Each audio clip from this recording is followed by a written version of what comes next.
No? Totoo pala, legit, no? Legit. Napapakita ko yung sa ano. Kapit kami ng MDL. Ay, MDL. Ano ba to? Headlight. Pinalitan namin yung pinaka-headlight niya.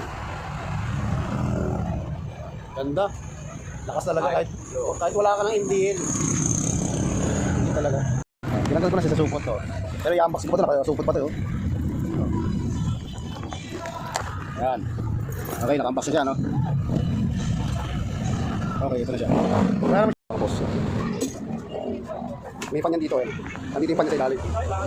Lakas, legit siya, legit. Ito binabaklas na nga ni Dennis yung mekaniko ko. Binabaklas niya na yung headlight, yung pinaka-cover na headlight para mailagay yung malaking ilaw na ipapalagay natin na H4.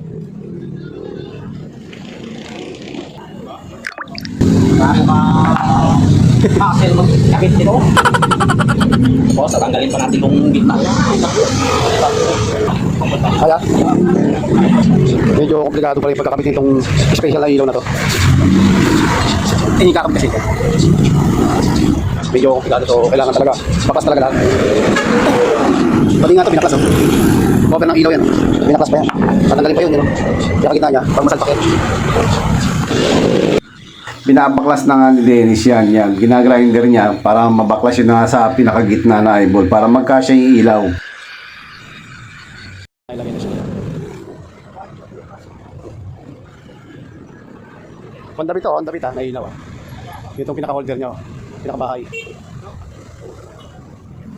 Kailangan ng pandikit dito sa likod para matibay siya. Hindi siya kakalog.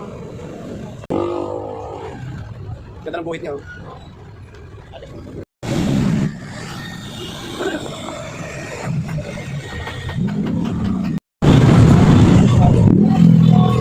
Saka sasalpak.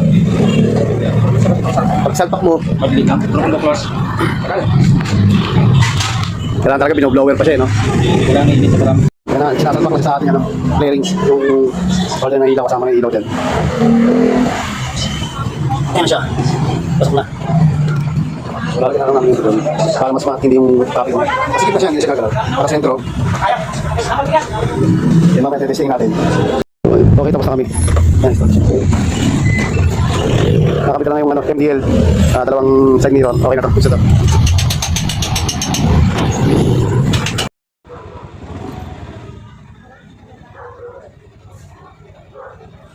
Yan, tetestingin na natin yung ilaw. Yan, madilim. Yan, nakikita nyo yung guhit sa ibabaw. Hanggang bumper lang yan kaya hindi nakakasilaw yan. Kahit may kasalubong ka.